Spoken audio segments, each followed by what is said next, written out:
Welcome back. This is the podcast, It's Not Easy Being Green, episode 3, A Concerned Citizen.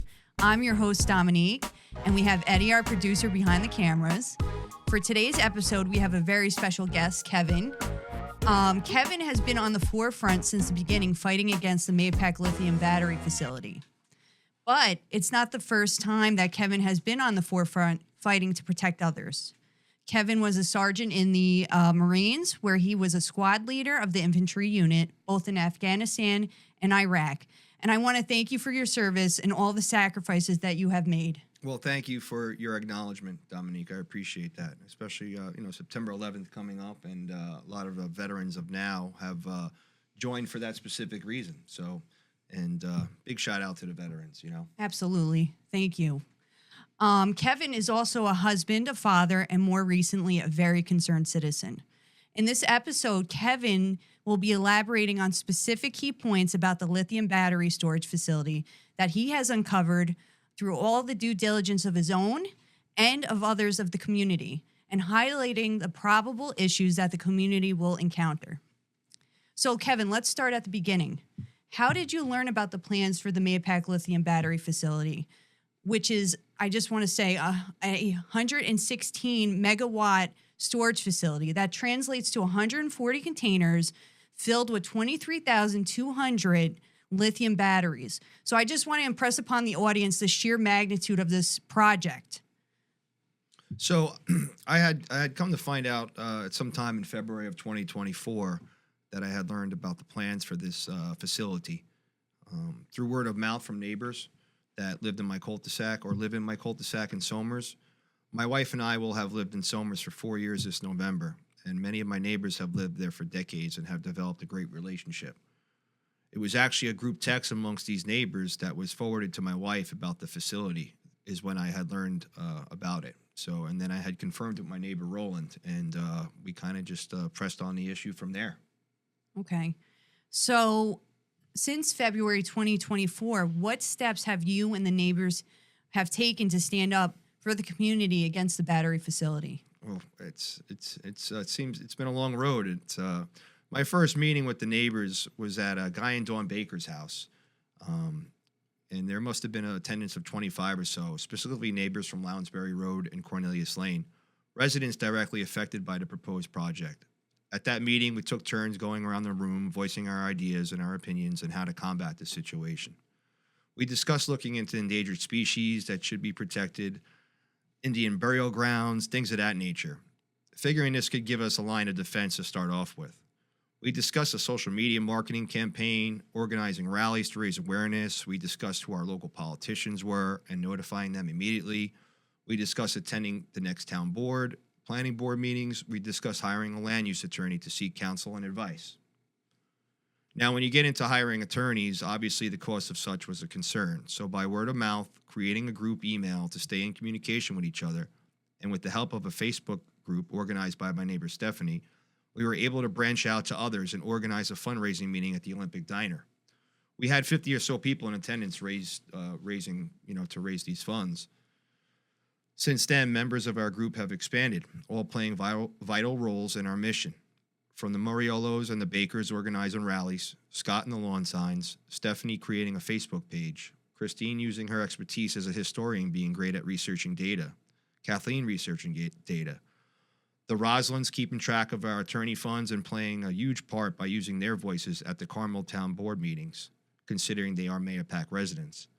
Lisa getting involved with local politicians' campaigns opposing this project, specifically Gina Arena, who is a state going for state senator. Right. Okay, and Roland and his wife hosting local politicians at their home to speak with us. Michelle staying in touch with our town supervisor, and heck, even inspiring a podcast as this one. So great job, Dominique. Thank you. You're welcome. And as for myself, I got involved with local politics as well as researching and securing the attorney and by acting as a liaison between the group and our attorney. Since our inception, we've met with politicians, met with Mapac fire chiefs, notified other fire departments, posted hundreds of lawn signs, held rallies, took part in media coverage, both on television and local newspapers. Now, wasn't there a recent story that was covered by ABC 7 New York? I think I saw that, right? It was Lauren. Yes, that was Lauren Roslin. She is a Mayapack resident, and she did a phenomenal job. Sure. Yes. Definitely. And we've attended Carmel board meetings. We've attended Somers board meetings, wrote letters to any and every politician in the state of New York, accomplished getting the town of Carmel to issue a 6-month moratorium, encouraged the town of Carmel to finally put together a master plan in which would hopefully protect us, and list goes on and on. So I have to say I'm very proud to be from this community of all these great people. And, I've only been here for a year, and I have to say, I'm very proud as well. There's such a great sense of camaraderie. And I just want the audience to know there is a Facebook group where you can receive up-to-date information, and it's called Stop the Lithium Battery Farm in Our Backyards in Mayapack, New York. And what are some of the upcoming events that people should be aware of? So on September 11th at 7 o'clock, we're going to be raising additional funds for our attorney, Andrew Caponelli. Our meeting will take place at the Olympic Diner, so that would be this Wednesday at 7 o'clock. We're going to discuss our plans moving forward after the 6-month moratorium. Also on September 14th, there will be another stroll to bring attention to anyone driving by. We usually meet across from the Mayapack Public Library on Route 6. It's an easy place to meet. We have parking. I would suggest for any and all individuals to come on out. Right, and meet the community that's been a part of this. Sure. And on September 18th, there's going to be a public hearing, Town of Carmel, about modifying the Carmel Master Plan at the Town of Carmel. Okay. So, yeah. So now let's discuss the 5 specific key points that you want to convey about this type of project, the lithium storage battery facility. The first key point is the probability of this facility actually igniting and exploding. As mentioned in the first episode, lithium battery storage facilities are closely associated with a phenomenon called thermal runaway, and which this is essentially a chain reaction. So when one battery cell overheats and ignites, the other neighboring cells overheat and cause an uncontrollable fire. This fire will release a toxic plume of chemicals, specifically hydrogen fluoride, in great quantity. Kevin, is there anything in the event of a fire that you would like to discuss? Well, sure. I would like to discuss the fire safety aspect and refer to the 2023 Firefighter Safety Stand-Down Manual, recognized by the International Association of Firefighters, AFL-CIO. So referring to page 2 of the manual, it does say to isolate the area, recommended initial evacuation of a distance of 150 feet, that, you cannot enter this fenced area with the exception of saving a life. Also, placing your apparatuses in a safe location away from the battery storage facility and overhead power lines. Again, 150 feet parameter. Defensive firefighting. These firefighters that do show up on scene, they're going to have to fight these flames 150 feet. They can't get any closer to that. Response crews should allow the battery to burn out. Water should be applied to adjacent batteries, enclosures, and exposures. So in reference to the site plan, I have used the scale located on the bottom right corner of the site plan. I have determined the furthest battery unit from the proposed Miller Road entrance is 400 feet to not only the furthest north battery, but to also the furthest south battery.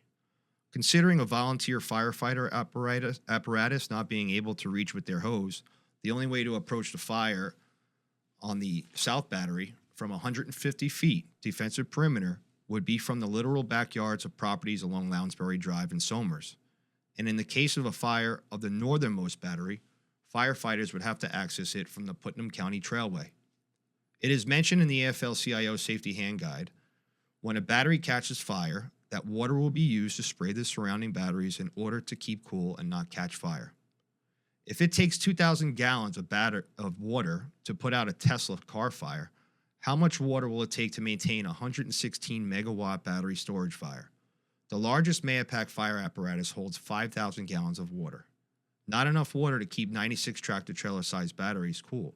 So where is all this water coming from? In addition, neighboring firehouses would be affected. Kent, Mayapack Falls, Mayapack, Hamlet of Carmel, Somers, Yorktown. These firefighters, it's not just one firehouse that with the volunteer fire department, it's a multiple firehouses that come and relieve each other in case of these emergencies. Right. And they're volunteers. Yes, they are volunteers.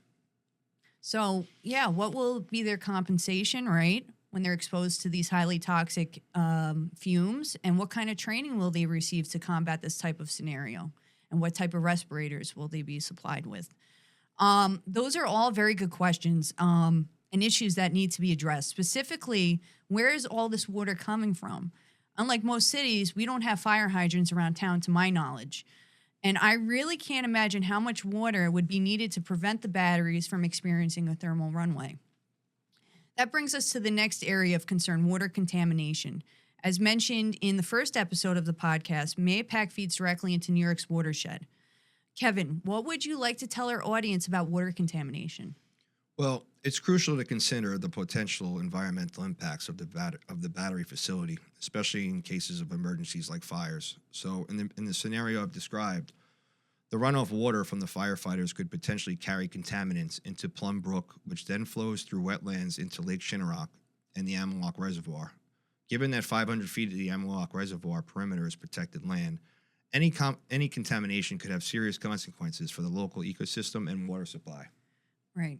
So I'm going to use common sense and basic science and say that the runoff water contains numerous toxic chemicals, specifically forever chemicals, as mentioned in episode 1.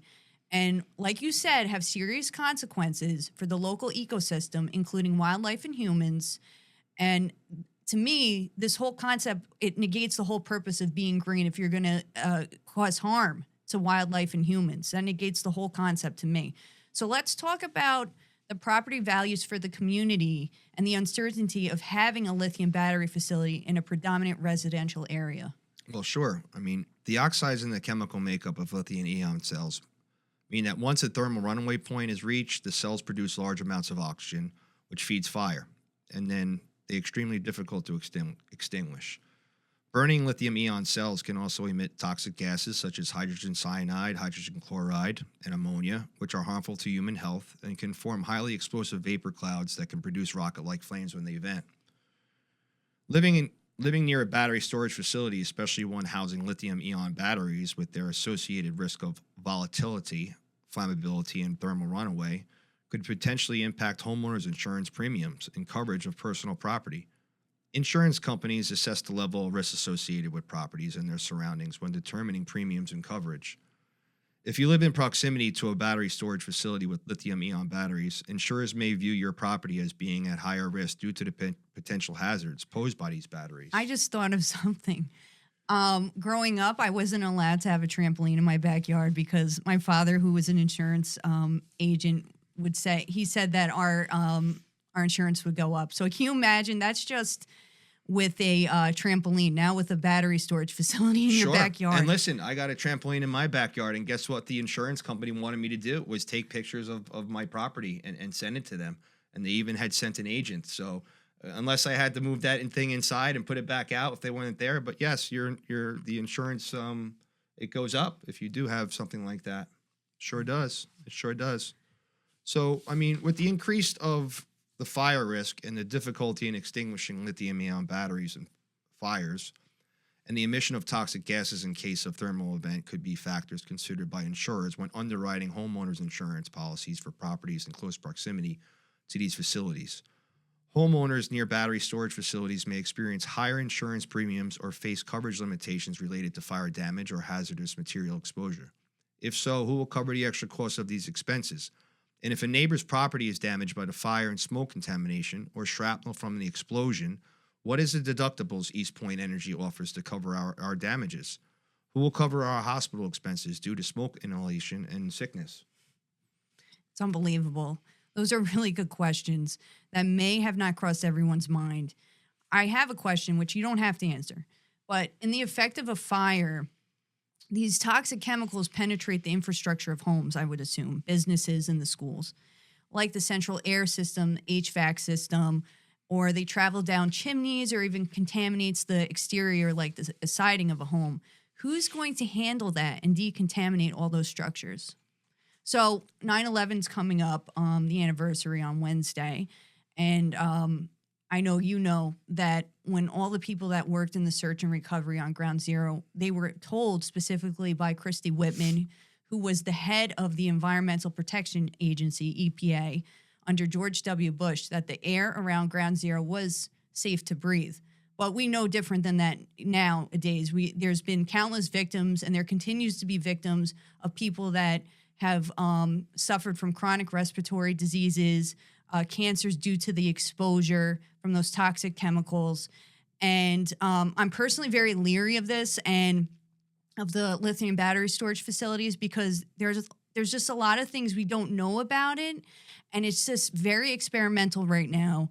And they're saying we would be monitored after the fact. So essentially, we're the guinea pigs. Sure. So that being said, you would have to assume that there would be a decrease in property or land value, since this is a real possible scenario of a fire or an explosion of a lithium battery storage facility. Specifically, your neighborhood. Has there been talk amongst yourself and the other neighbors that, given this scenario, would anyone think of moving? Well, listen, I mean, what you talk at the dinner table is pretty much what your family. It's listen, we're a generation of individuals that came up here in our late 30s, early 40s. We've come up here for a good reason, to raise our children in these towns, these great towns, great school systems. For what we bought our homes at now, I mean, 20 years down the line, we're going to want to sell it for more, right? I mean, that's the whole point, right? I mean, we're going to want to retire and live a good life and put our children through college and things of that nature. But yeah, we're definitely, we do think about the property values. We do worry about the property values. And then again, who wants to live with something like this in your backyard for the safety of your children or your pets or whatever the case may be? But there was one of my neighbors, Michelle. She did look into the property values aspect of things, and it was something from the Texas University. There was a study looking at the impact of home values that were in proximity to these battery energy storage facilities, just a few hundred feet away, and the findings demonstrated a negative impact on home values. And the closer the homes were to these battery facilities, I mean, the decrease in value was what was shown. So, yes, it's definitely concerning, but that's why we're looking to push this thing back so we don't have to go anywhere. Right. So, yeah. Yeah. It's not something that anyone in this community has planned for, so. So that brings us to our final key point for this episode: vandalism or even terrorism that must be considered. East Point Energy is owned by Equinor, which 67% of it is owned by the government of Norway.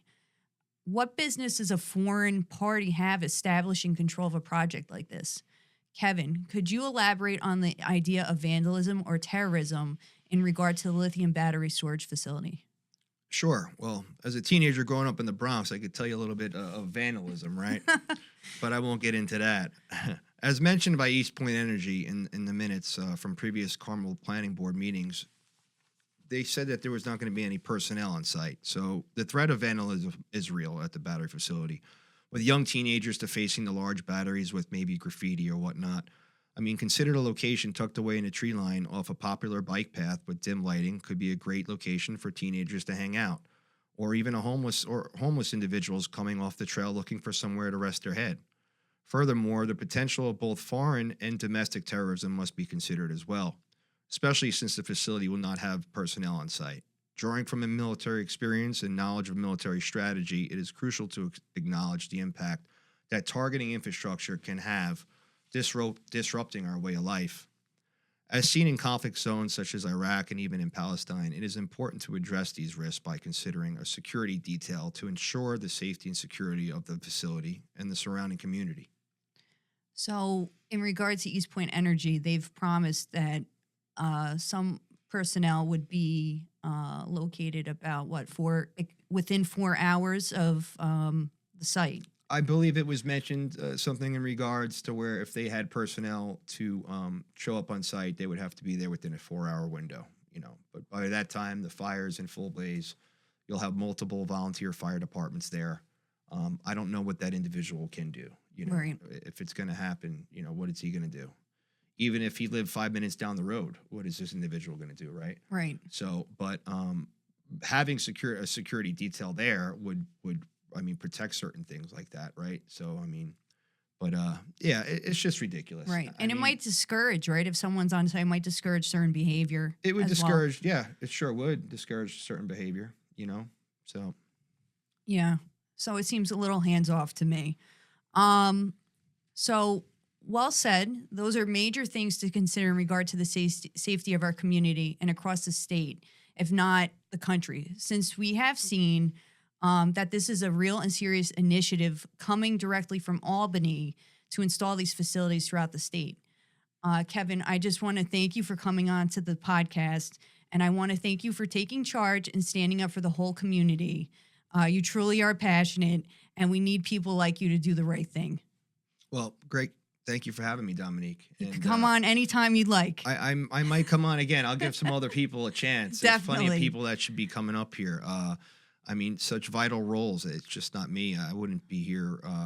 I mean, half of the stuff that I have learned was coming from other individuals. I mean, real leadership has come out. I mean, just seeing a gentleman, Eddie from Mayapack, you know, he coming up to the podium and like the speeches that he gives are like So I mean, inspirational, it's so right? inspirational, you know, yeah. and you know, the catchphrase that he had, We the people. "We the people," Yeah. you know, and I mean, just it's bringing the best out of people, you know, and when you see that, It gives us hope for the future. it definitely gives us hope for the future, and you know, if as long as we stay together and as a group and we keep on showing up, I mean, I don't see this thing happening, Yeah. you know, and I think we're going down the right path here. We're doing everything that we could do, and I think we're writing the guidelines pretty much for any other town that lives in this country. I mean, Right. They're looking to us to this see. could happen a right. couple years from now, or even a decade from now, and they could do research and they're going to find us. You know, certain things that we have done to you know, help with the situation. So this is important. It's very important. Yeah, So, and I think a lot I'm of- proud to be a part of it. Me too. And I think a lot of people don't realize really what's going on and what it really entails, the dangers of a lithium battery storage facility. Yeah. So please leave us your comments, like and subscribe, share the video, and let's spread the word. Thank you for watching the podcast. It's not easy being green. Thank you.